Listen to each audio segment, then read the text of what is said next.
Hello, my friend. This is Existential Courage by Viktor Frankl. And Frankl, of course, is valuable for our understanding of existential courage because he pressure tested the idea of existential courage under tremendously difficult circumstances. He was a psychiatrist and a Holocaust survivor. He spent years in 4 different concentration camps. He had to learn how to live with existential courage to get through that situation of total loss, of material comfort and safety, of your social bearings, of everyone you love, of dignity. What he wrote in Man's Search for Meaning tells us a lot about how you can survive even in those circumstances. For Frankl, it was all about finding the will to meaning, to create meaning in your life, even though it seems meaningless. So, unlike Freud, who thought life was about the will to pleasure, or Adler, who thought it was, like Nietzsche, the will to power, Frankl discovered that it was all about making sense, making things cohere again, making things be worthwhile again, regardless of what goes on in your life, about saying yes to life, despite all the troubles, all the difficulties, all the pressure, all the inhumanity, all the suffering, the degradation, imminent death, threats. It's unthinkable in some ways, and yet it's out of circumstances like those that people discover their capacity for creating a mentality that survives and that claims sovereignty over your internal response and your desire to want to give up. You know that you cannot just let go, that you have to choose to accept the fate that you're in and to somehow find a way through it. And this is where inner freedom comes, where you can set aside the external tyrants that dictate to your life and realize you can conquer your inner world and make it livable. And more than that, make it coherent, make it good, make it make sense, make it have a future.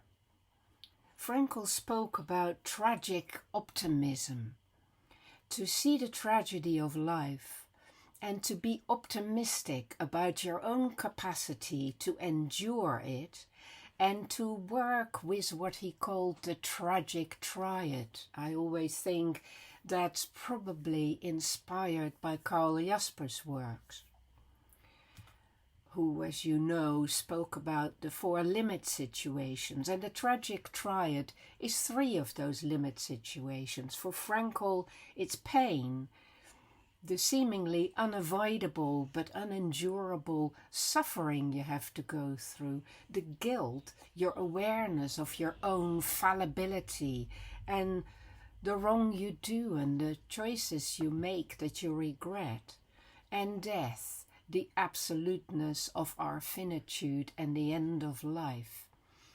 Of course, Jaspers added fate, which interestingly Frankl left out.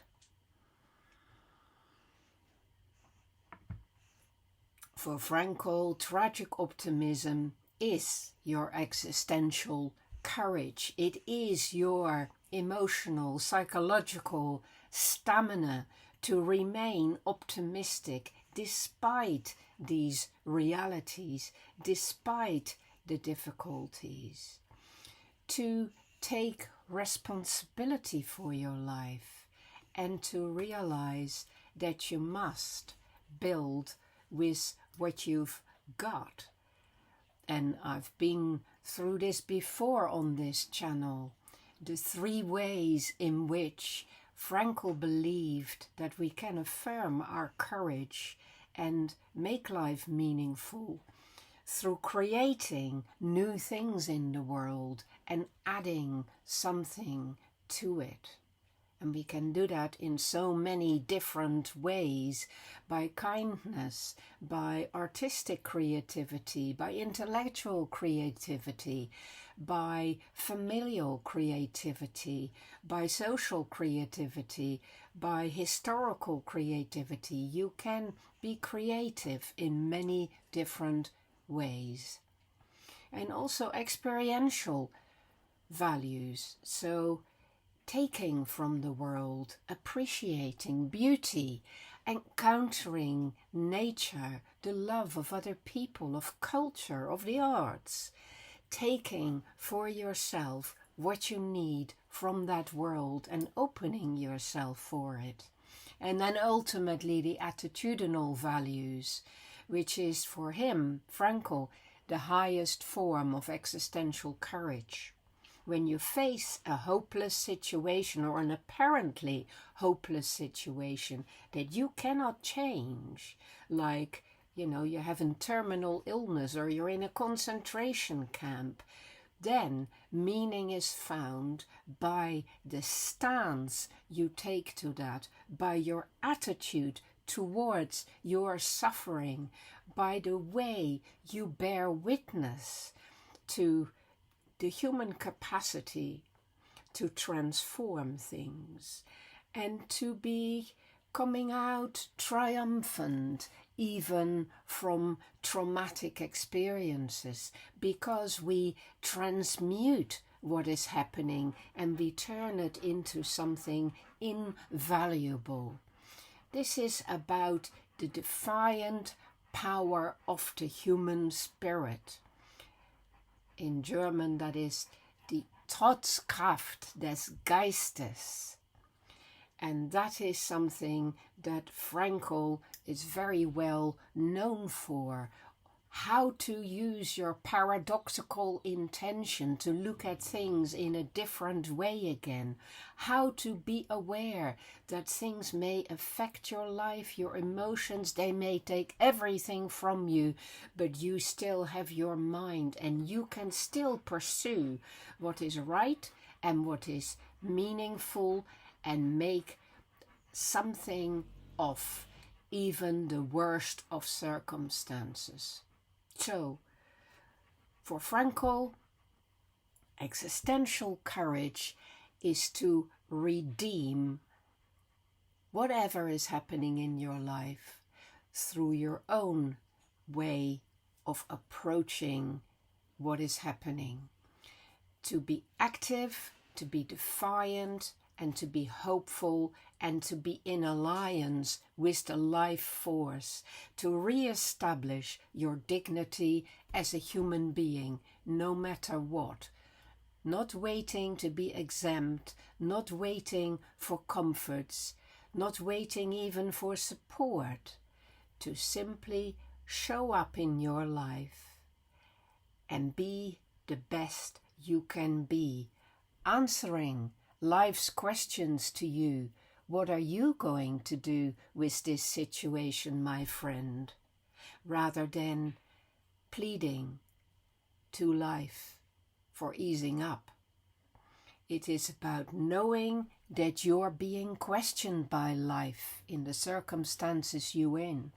And you have got to find a way through, and you have got to find solutions and new ways of being in the moment.